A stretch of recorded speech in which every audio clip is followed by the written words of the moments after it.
Okay, today we are looking on Matthew 9. Aujourd'hui, on va focaliser sur Matthieu 9. Last time we looked at Matthew 8, and this is a continuation of Matthew 8. Dernièrement, on était sur Matthieu 8 et maintenant c'est juste la continuation de Matthieu 8. And what is our agenda for today? Et quel est notre agenda aujourd'hui? We will look at Jesus' authority over to forgive sin or authority over sin. On va plutôt regarder l'autorité de Jésus-Christ sur le péché. And it is in Matthew 9, verse 1 to 8. Et cela, on lira sur Matthieu 9, 1 à 8. And the second point we are going to look at is Jesus calls sinners not or self-righteous. Et le deuxième point, c'est que le Jésus-Christ ne considère pas ceux qui sont propres sans péché. We are going to read in Matthew 9, 9 to 13. Et cela liront dans Matthieu 9, 9 à 13. And the next most important point is a new covenant requires a new lifestyle. Matthew 9, 14 to 17. La troisième chose, c'est un nouveau Alliance. vie, une nouvelle alliance. Et cela sera lié à Matthieu 9, 14 à 17. And then Jesus brings a restoration and life, which is in Matthew 9, 18 to 26. Et Jésus amène la restauration de vie. On lit ça. Okay, on va aussi regarder Jésus. Jesus opens blind eyes and loosens the mute tongues. Jésus a ouvert l'aveugle et ouvre-nous la langue pour parler. Jesus has compassion for the lost. Il a la compassion pour ceux qui sont perdus. Does Matthew 9 fulfill any Old Testament prophecy? We are going to look at it. On va aussi regarder si Matthieu 9 a accompli le prophétie de l'Ancien Testament. And then we have a summary. Et on va voir la conclusion. So Matthew 9 is a powerful chapter that reveals who Jesus is. Matthieu 9, c'est un chapitre qui révèle vraiment ce qui Jésus-Christ est. And what his kingdom looks like. Et comment son royaume, et le vrai visage de son royaume. And how people should respond to him. Doit répondre à lui. It continues the theme of Matthew 8, showing Jesus' authority in action. C'est une continuation de Matthieu 8 pour mettre son pouvoir sur son royaume. So the first point we are going to look at is Jesus has authority to forgive sins. And I want that somebody read Matthew 9, 1 to 8. Since we are doing teaching, I want us to go slowly today. La première chose qu'on va voir, c'est son autorité, l'autorité de Jésus-Christ sur pour l'autorité de Jésus pour pardonner le péché. Pour pardonner le péché. Et j'aimerais qu'on lire ça à Matthieu 9, 1 à 8, comme on est en train de d'apprendre. Et quelqu'un est là, il lit pour faciliter notre étude de ce soir. If anybody is there, please read. Let's go faster. Matthew chapter 9, verse 1 says, "And he entered into a ship and passed over and came into his own city. And behold, they brought to him a man sick of the palsy, lying on a bed. And Jesus, seeing their faith, said unto the sick of the palsy, Son, be of good cheer, thy sins be forgiven thee. And behold, certain of the scribes said within themselves, This man blasphemeth. And Jesus, knowing their thoughts, said, wherefore think ye evil in your heart? 5. For whether is easier to say, thy sins be forgiven thee, or to say, arise and walk? But that ye may know that the Son of Man hath power on earth to forgive sins. Then saith he to the sick of the palsy, arise, take up thy bed, and go unto thine house. And he arose and departed to his house. But when the multitude saw it, they marveled and glorified God, which had given such power unto men. Hallelujah. Thank you, brother. Amen, amen. Okay. The first thing that shocked them was that a mere man, could have power, authority to forgive sin. La première chose qui les a surpris, c'était qu'un homme qui reconnaît comme un homme humain était prêt pour pardonner la pêche.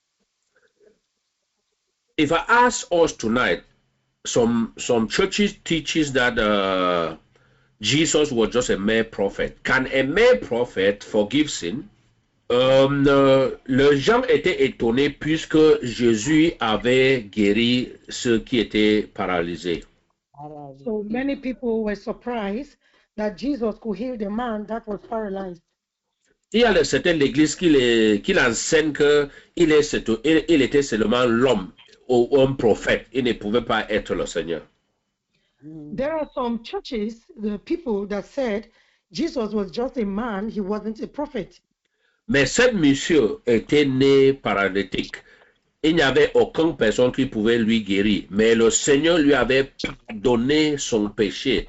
Est-ce que l'homme est un prophète pour pardonner le péché?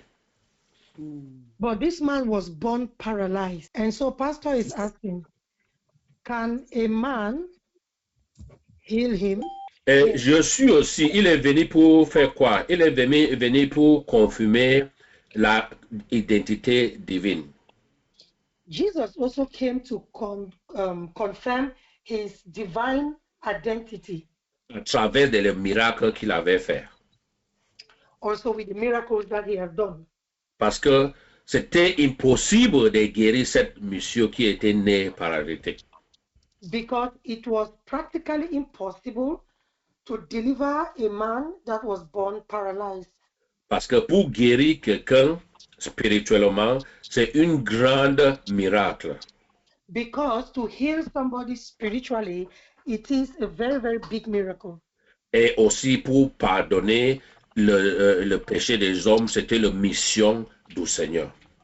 And also to forgive the sins of men was also the mission of the Lord. Et c'est le but, le pourquoi que Jésus était venu. And that is the reason why Jesus came. Et on va regarder dans le Matthieu 9, verset 9 à 13, qu'il avait appelé le pécheur. Et ceux qui il était venu pour appeler le pécheur, et c'est pas ceux qui étaient justes. So we are going to look at Matthew 9, 9 to 13, how Jesus came to call the sinners and not the righteous. J'aimerais que quelqu'un lit avant que nous avançons.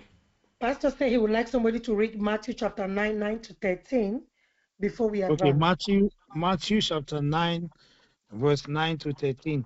And as Jesus passed forth from thence, he saw a man named Matthew sitting at the receipt of custom.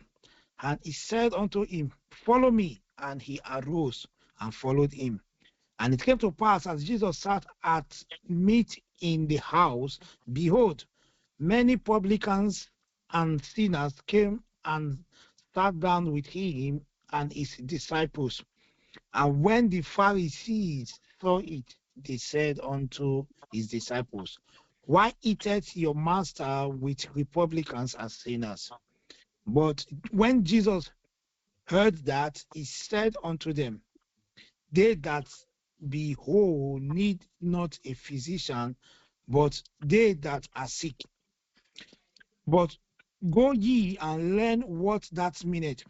I will have mercy and not sacrifice, for I am not come to call the righteous, but sinners to repent. Hallelujah. Amen. Alléluia. Amen. C'est-à-dire que Jésus, il a appelé le percepteur des impôts. That means Jesus called the sinners, Pastor, Des tax collectors, the tax collectors, et il a montré la grâce à ceux qui étaient rien sur cette terre. and she manifested his grace to them that were like nothing on the earth. Il a mangé avec le péché. Ce n'est pas comme les aveugles de l'homme religieux.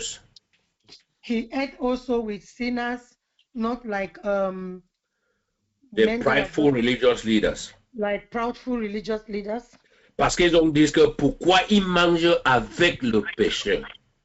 because he explained why he was eating with the sinner. Et en dehors de ça, ils ont demandé que pourquoi ils mangent avec eux sans même savoir que ce sont leurs pécheurs. And at the end, he explained why he was eating with them, even when he knew that they were sinners. Et comme Jésus aussi était le Seigneur, il a comprendre ce qui était dans leur cœur. And because Jesus was God, he also knew what was in their heart. C'est pour cela qu'il les a dit que si tu n'es pas malade, tu n'as pas besoin d'aller à l'hôpital. Amen. That is why he said, see, if you are not sick, you do not have any need of going to the hospital. C'est seulement ceux qui sont malades qui partent à l'hôpital. It is only those that are sick that go to the hospital. C'est pour cela que le Seigneur est venu pour ceux qui sont malades. That is why Jesus came for those that are sick. Ils sont venus pour ceux qui sont brisés. He came for those that are broken. Il est venu pour ceux qui pensent qu'il n'est pas suffisant sur cette terre. He came for those that feel that they are not enough in this world. Ce n'est pas seulement de faire le pratique religieux, la performance pour montrer aux gens. It is not about practicing religion or performing before people, Comme quand nous le savons, just like we know. la différence était claire, c'était distingué. The difference is clear, is distinctive. Et nous avançons, on va regarder. Il a dit que quoi? Le nouveau manière de vivre. On a besoin d'une nouvelle alliance et une nouvelle manière de vivre. We are going to advance. Jesus also said we need a new covenant and a new way of living or lifestyle. On peut lire ça dans le Matthieu 9, 14 jusqu'à 17. Let's read that in Matthew chapter 9 from verse 14 to 17. Oui. Matthew chapter 9 from verse 14 to 17. Somebody please. Matthew chapter 9, verse 14 to 17 says, Then came to him the disciples of John, saying, Why do we and the Pharisees fast oft, but thy disciples fast not? 15. And Jesus said unto them, Can the children of the bride's chamber mourn, as long as the bridegroom is with them?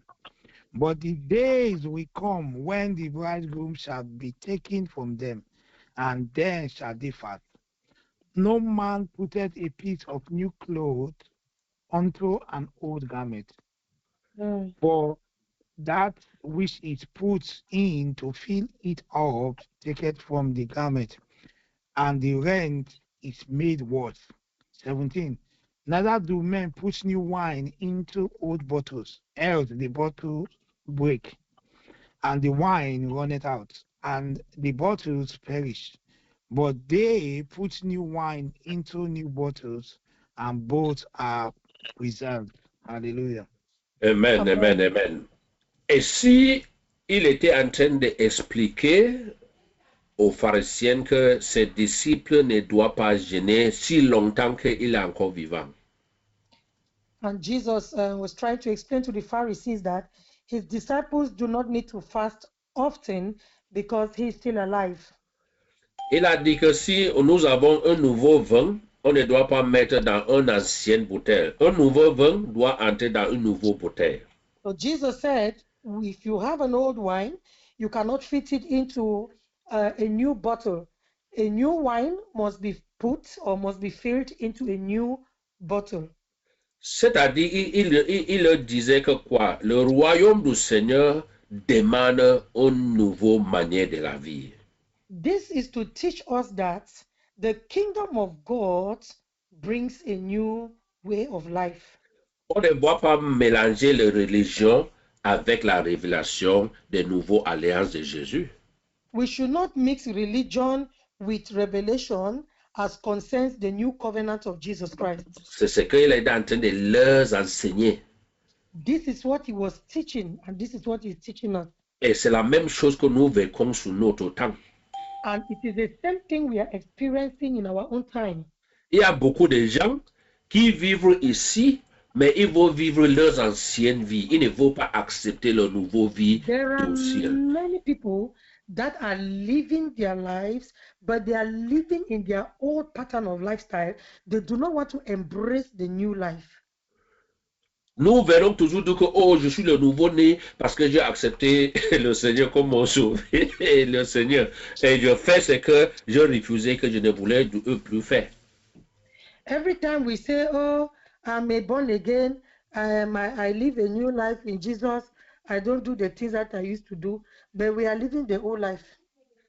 Et Jésus est venu avec la restauration et la vie. On peut lire ça dans le Matthieu 9, 18 à 26. On ne va pas lire parce que c'est un peu long, on va avancer.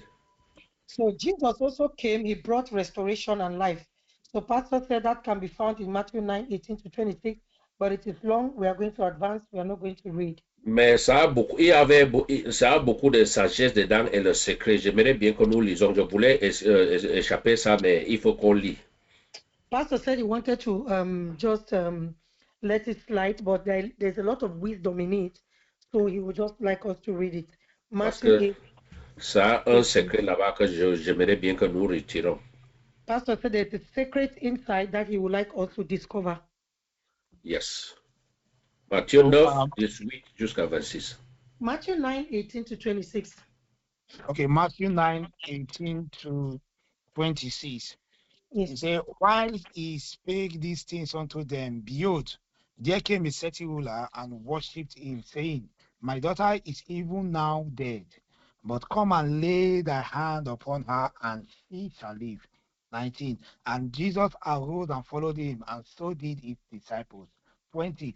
And behold, a woman which was diseased with an issue of blood 12 years came behind him and touched the hem of his garment. 21. For she said within herself, If I may but touch his garment, I shall be whole. 22. But Jesus turned him about, and when he saw her, he said, Daughter, be of good comfort. Thy faith hath made thee whole. And the woman was made whole from that hour. 23. And when Jesus came into the ruler's house and saw the minstrels and the people making a noise, he said unto them, Give place, for the maid is not dead, but sleepeth. And they laughed him to come. 25.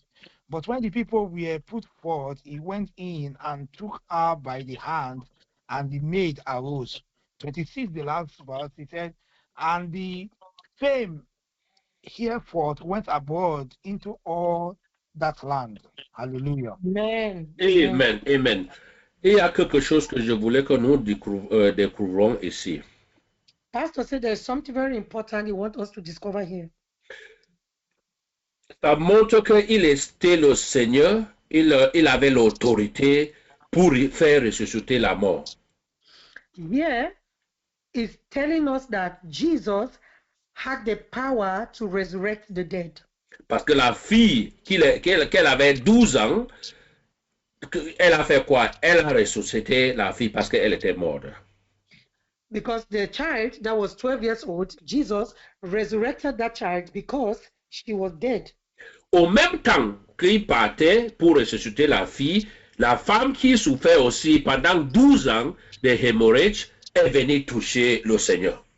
And during that time that Jesus was going to heal the child or to raise the child of 12-year-old, he encountered the woman with hemorrhage, the woman with the issue of blood, who touched his garment, and she was also healed. Et le deux, c'était 12 ans. 12 ans. And these two people, the 12 years old was 12 years. This woman has been suffering also for 12 years with bleeding. Qu'est-ce qu'il a fait? Il a fait restaurer la dame qui souffrait de hémorragie. What did he do? He restored the woman that was suffering from hemorrhage for 12 good years À cause de sa foi. because of her faith.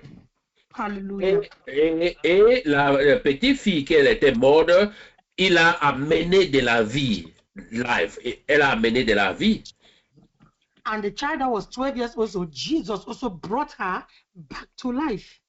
C'est-à-dire qu'il n'y a rien qui est impossible pour notre Seigneur. Il a démontré ici que c'est la chose qui est mort, il peut faire ressusciter. Ceux qui pensent qu'ils souffrent trop, ils peuvent vous aussi restaurer. Hallelujah.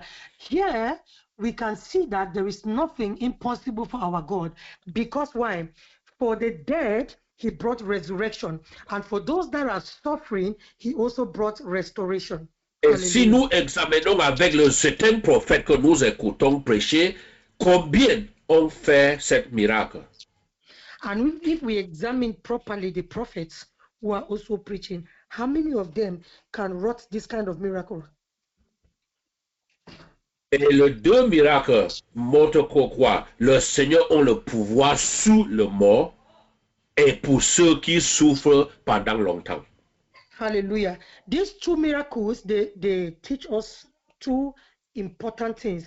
That our God has the power to raise the dead and also to restore those that are suffering for long. Je ne sais pas ce qui est connecté, qui pense qu'il y a tout qui est mort sur elle ou il souffre pendant longtemps. Il n'y a rien qui est impossible si nous comprenons ce passage bien. Hallelujah. Pastor is saying that he doesn't know who is connected here tonight, and you feel that things are dying in your life or you are suffering too much. The Lord is telling you here that he has the power to raise a life and also the power to restore. La foi en Jésus fait quoi? La restauration, l'espoir et un nouveau commencement. Faith in Jesus Christ brings restoration, Hope, a new beginning. A new beginning. Hallelujah. Je ne sais pas, si quelqu'un est ici qui est venu, qui pense qu'il est déjà dans la frustration, je prie que le Seigneur vous donne la restauration, vous donne l'espoir et vous recommencez avec lui. Amen. Pastor is saying that if you are here tonight and you feel that all hope is lost for you or you are suffering that much, he wants to tell you that the Lord is here present to restore you, to give you a new beginning and a hope. Amen. Jésus, qu'est-ce qu'il a fait? Il a ouvert les yeux des aveugles. Il a aussi ouvert la bouche de ceux qui étaient muets, qui ne parlaient pas. What did he do? He opened the eyes of the blind and also the mouth of those that could not speak. Yeah. Deux aveugles qui ne pouvaient pas voir, dans une persistance de leur foi, étaient guéris. Those that could not see, the blind, with their persistent faith, their eyes were open. Et ceux qui ne parlaient pas, qui étaient oppressés à travers des démons, étaient libérés. Hallelujah. And those that were oppressed by demons and they were dumb and they could not speak, their mouth was open. They were liberated. Et ça sera aussi de quelqu'un qui est connecté aujourd'hui. And this can also happen to someone who is connected here tonight. Tout ce que le Seigneur veut, c'est notre foi. Everything that the Lord wants is our faith. Parce que la foi, ce n'est pas quelque chose que nous voyons. Because faith is not something that we see. Parce que la foi, ce n'est pas quelque chose que nous voyons. Because faith is not something that we see. Mais la foi, c'est quelque chose que nous espérons. But faith is something that we hope for. Une conviction que ça sera réel un jour. A conviction that it will become a reality someday. Jésus est venu avec spirituel et la liberté physique. Jesus came with spiritual and physical liberation. Jésus est venu pour nous donner la libération spirituelle et physique. Jesus came to bring spiritual and physical liberation. Et ceux qui sont les aveugles des incroyants, je disais que le Seigneur est venu pour libérer nous spirituellement et physiquement. So Pastor is saying that Jesus came to liberate us both spiritually and physically. Et pour libérer ceux qui sont aveugles à cause des doutes. And also to liberate those that were blind because of their doubts. Et la foi ouvre nos yeux. And faith open our eyes. Amen. Amen. Et on va lire maintenant Matthieu 9, verset 37 jusqu'à 38, qui disent de la compassion que Jésus a pour ceux qui sont perdus. We are going to read Matthew chapter 9, 35 to 38. It tells us about Jesus' compassion for those that are lost. Ouais. Matthew 9, 35 to 38. 35 says, and Jesus went about all the cities and villages, teaching in their synagogues and preaching the gospel of the kingdom and healing every sickness and every disease among the people. But when he saw the multitude, he was moved with compassion on them because they fainted and were scattered abroad as sheep having no shepherd. Then saith he unto his disciples, the harvest truly is plenteous, but the laborers are few. 38. Pray ye therefore the Lord of the harvest that he will send forth laborers into his harvest. Hallelujah. Amen and amen. C'est-à-dire que le Seigneur, il est parti pour chercher ceux qui sont perdus. That means the Lord went to look for those that were lost. Et quand il avait vu la foule, c'était comme le brebis sans le berger. Le brebis sans le berger. He saw the lost sheep. They were like sheep without shepherd. Oui, il a vu la foule comme le brebis sans le berger. So he saw the lost souls as sheep without shepherd. Il a appelé que la moisson est grande, mais il n'y a pas le travailler. And then he said, the harvest is ripe, but the laborers are very few. C'est pour cela que même aujourd'hui, de nos jours, il manque toujours le travailleur dans la maison du Seigneur. That is why till today, there is always a lack or shortage of workers in the house of God. Il y a beaucoup de larmes perdues dehors. There are a lot of lost souls outside. 2 ou 3 personnes ne peuvent pas chercher toutes ces personnes qui sont perdues. 2 or 3 persons cannot go out to get back all them that are lost. Cet enseignement, c'est pour appeler tout le monde qui écoute de se lever et aller aussi chercher ceux qui sont perdus. Amen. So this teaching is for everyone who is listening tonight to go out there and search for the lost souls. Amen. C'est-à-dire que quoi? Jésus avait la compassion pour le peuple. That means what? Jesus had compassion for the people. La mission est grande pour le peuple. His mission was very big for his Et people. le Seigneur a besoin de gens qui viennent volontairement pour travailler, pour venir travailler dans sa maison.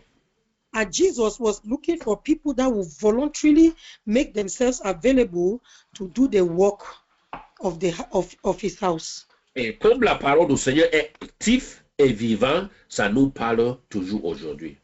And because the word of God is active and alive, it is speaking to you and I tonight. Il faut te demander, est-ce que je suis utilisant pour le Seigneur pour chercher ceux qui sont perdus? Amen. You're going to ask yourself, am I really useful for the Lord to go out there and search for the lost souls?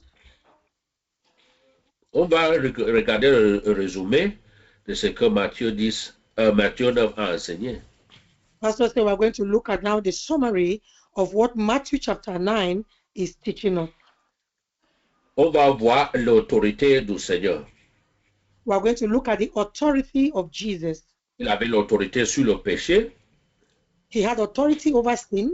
sur le malade, He had authority over sickness. sur le démon He had authority over death, et sur la mort. demons, and he had authority over death.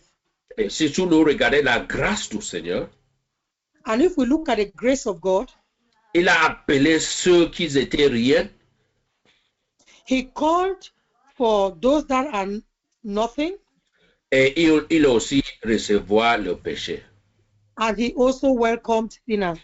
Et si nous regardons la foi de Jésus, And if we look at the faith of Jesus, à travers des foi de Jésus qui est persistant, c'est aussi humble pour faire tourner les gens vers lui. when we look at Jesus, his faith was persistent and he was humble to Pour transformer les gens et pour les restaurer et de venir vers le Seigneur. transform the people and to bring them close to him. Et si nous regardons le nouveau alliance, And when we look at the new covenant, c'est-à-dire que Jésus est venu avec une nouvelle manière de la vie we will see that Jesus came with a new way of life, et qui ne satisfait pas l'ancien système de religion. and that new way of life does not fit into the old religion system. Et c'est pour cela qu'il y a la guerre jusqu'à aujourd'hui. And that is why there is war till today. Les gens qui suivent la religion combattent ceux qui suivent la nouvelle alliance que le Seigneur a donnée. That means those that are still engaged with religion, they are fighting those that are working with the new covenant of Jesus Christ. Tout le monde, ceux qui est le vrai croyant, voient le combat que nous sommes dedans. Everyone that is a true Christian knows the battle that we are inside. Si on regarde la compassion, le ministère de Jésus, c'est-à-dire que ça vient de l'amour profond vers le peuple. Amen. When we look at the compassion of Jesus, we see that Jesus' ministry flows from a deep love for his people. C'est à cause de l'amour qu'il est venu mourir pour toi et moi, pour prendre notre péché Amen. sur lui. Amen. It is because of love that he came to die for you and I. Et sa mission, c'est que nous tous, nous sommes appelés pour chercher l'âme qui est perdue. Amen. And his mission for each and every one of us is to go out there and search for the lost souls and bring them back to Jesus. Est-ce que Matthieu 9 a satisfait ou fait confirmer quelque chose dans l'Ancien Testament? Does Matthew chapter 9 confirm some things that happened in the Old Testament or fulfill some things that happened in the Old Testament? Pour guérir le paralytique, j'aimerais bien que nous lisons Ésaïe 35, versets 5 et 6. Healing of the paralytic, Pastor said we should read in Isaiah chapter 35, verse 5 to 6. Yes. Isaiah 35, 5 to 6, please. Isaiah 35, 5 to 6. Isaiah 35, 5 and 6. Mhm. Yeah. Then the eyes of the blind shall be opened, and the ears of the deaf shall be unstopped. Then shall the lame man leap as an hart, and the tongue of the dumb sing. For in the wilderness shall water break out, and streams in the desert. Hallelujah. Amen. Et c'est la même chose que nous avons lu dans le Matthieu 9, verset 1 jusqu'à 8. That is the same thing we read in the book of Matthew chapter 9, verse 1 to 8. Parce qu'il a guéri le paralytique. Because he healed the paralytic. C'est pour cela qu'il a dit ici que le paralytique aussi va sauter comme un dieu, comme un panthère. That is why he said that the paralytic will leap like a deer. the lame C'est-à-dire man. que c'est l'autorité du Seigneur sur ce qui est malade. That shows the authority of Jesus over them that are sick, Et l'autorité aussi pour pardonner le péché. and the authority of Jesus also to forgive sins. C'est-à-dire que ça a accompli, Matthieu 9 a accompli l'Ancien Testament. That means it's accomplished in Matthew chapter 9, and also is fulfilled in the Old Testament. Il n'est pas seulement un guérisseur, ça a rempli le prophétique des royaumes du Seigneur, le signe des royaumes du Seigneur qui devait venir. So Jesus was not just only a healer, but he also fulfilled the prophetic signs of the coming kingdom. Avançons-nous et on peut aussi voir ici, il a guéri ceux qui est malade, fait ressusciter ceux qui étaient morts et nettoyer ceux qui n'étaient pas propres. So to advance, we also see that Jesus healed the sick, he raised the dead, and he cleansed the unclean. Et si on va parler ici, on lit dans Ésaïe 53, verset 4, nous avons vu que il a porté notre maladie sur lui. And if we read Isaiah chapter 53, we are going to see that he also bear our sickness on him. Et Ésaïe 29, 18 et 35, verset 5 disent que quoi? Les aveugles vont voir et ceux qui n'écoutent pas vont écouter. On avait aussi lu dans le Matthieu 9. And in Isaiah chapter 29, we see that the blind, he healed the blind will see, and the lame will walk. Et si nous avançons, c'est la même chose ici. Il avait fait quoi? C'est la même chose qui est continuée ici dans Ézéchiel 34, verset 16. And if we continue in Ezekiel chapter 34, 16. Et il peut lire, notre frère peut lire.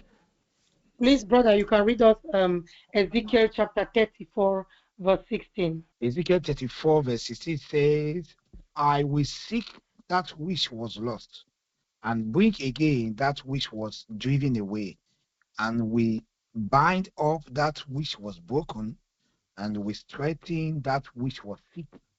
But I will destroy the fat and the strong, I will feed them with judgment. Hallelujah. Alléluia. C'est-à-dire que Matthieu 9 a accompli cet verset, puisque le Seigneur est venu pour chercher ce qui était perdu. That means Matthew chapter 9 fulfills Ezekiel 34, 16, because Jesus came to seek the lost souls. Il est venu pour guérir ceux qui He came blessés. to heal those that were injured. Il est venu pour donner le pouvoir à ceux qui sont faibles. Jesus also came to strengthen those that were weak. C'est-à-dire que si nous comparons Matthieu 8, 16 à 17, c'est exactement ce que Ésaïe avait prophétisé dans le 53, verset 4. On va pas lire. That means if we read the book of Matthew chapter 8, 15 to 17, we are going to see the fulfillment in Isaiah, but we are not going to read. Et si on regarde Matthieu 9, tu dis que quoi? C'est une prophétique pour identifier qui je suis été. So Matthew chapter 9 signals to us or points to us that points to us the prophetic identity of Jesus Christ. Amen. Amen. Et nous avançons ici, on avait parlé de la compassion de Jésus. As we advance, we spoke about the compassion of Jesus Christ. C'est-à-dire qu'il était touché comme un bon berger à travers de la compassion pour le peuple. That means as a good shepherd, he was always touched because of his people. Et le Seigneur condamne le faux prophète et promet le bon prophète qui va venir pour ce peuple. So Jesus also condemns the existence of false prophets and promises that he will give his people good shepherds. Et c'est-à-dire qu'il va ressusciter un bon berger dans la lignée de David. And he promised that he's going to raise a righteous shepherd or king from the lineage of David. Et Jésus sortent de la ligne de David. And Jesus came from the lineage of David. Après cet enseignement, quelqu'un peut lire Jérémie 23, verset 1 jusqu'à 6. You mean after this teaching that we should read Jeremiah 23? Oui, si quelqu'un veut comprendre beaucoup des histoires ici qui s'accomplissent, il faut lire tout le passage biblique que je citais ici. Amen. Pastor is saying that on the screen, if you really want to go deeper and understand more, you should read the scriptures that you see on the screen, Jeremiah 23, 1 to 6. Et si nous regardons bien, Jésus, c'est le berger qui est venu pour prendre soin de ses peuples. So if we look at it carefully, Jesus was a good shepherd that came to take care of his people. Amen. Parce qu'il est venu pour ne pas condamner, il est venu pour prendre notre péché à notre place. Because he came not to condemn, but he came to take our place. Et si nous résumons ce qu'on a enseigné, and if we want to make also again a deep summary of what Pastor have just taught us, et nous voyons que dans le Matthieu 9, il a guéri le paralytique. so we see that in Matthew chapter 9, he healed the paralytic. Et si on part dans l'Ancien Testament, in Ésaïe 35, versets 5 et 6, ça donne la même chose. And if we look at Isaiah chapter 35, 5 to 6, Jesus also healed a lame man. Et c'est-à-dire que ça a accompli ce qu'on avait prophétisé dans l'Ancien Testament. That means it was accomplished what was prophesied in the Old Testament. Et pour guérir ceux qui étaient malades et ceux qui étaient aveugles ou ceux qui étaient muets, qui ne parlaient pas, And healing also of the sick, the blind, and those that could not speak. et c'était déjà prophétisé dans l'Ésaïe. It was also prophesied in the book of Isaiah 29:18. Pour ressusciter le mort aussi, c'est dans le messianique restauration. To restore the dead or those that were sick, it is also in the messianic restoration. Yeah. Yes. Et si on regardait la compassion des bons bergers, And if we look at his compassion as a good shepherd, on peut lire dans Ézéchiel 34 et Jérémie 23. we can see that in Ezekiel chapter 34 and Jeremiah 23. Et c'est d'abord, ça veut dire que quoi? Jésus était le bon Messie qui était aussi le bon berger. That tells us that Jesus was a good shepherd and also a Messiah. C'est-à-dire que Jésus était un Messie avec plein de compassion. That means Jesus was a Messiah with a great heart of compassion. Et plein d'autorité pour pardonner He was full of authority to forgive et pour guérir, and also to heal, pour restaurer authority to restore, et pour appeler ce peuple dans une nouvelle vie. and to call his people into a new life. Et il nous appelle de participer dans sa mission de chercher ceux qui sont perdus. Amen. And Jesus also invites us as his followers to join him in his mission to search for those that are lost. Merci beaucoup d'avoir écouté. Thank you very much for listening.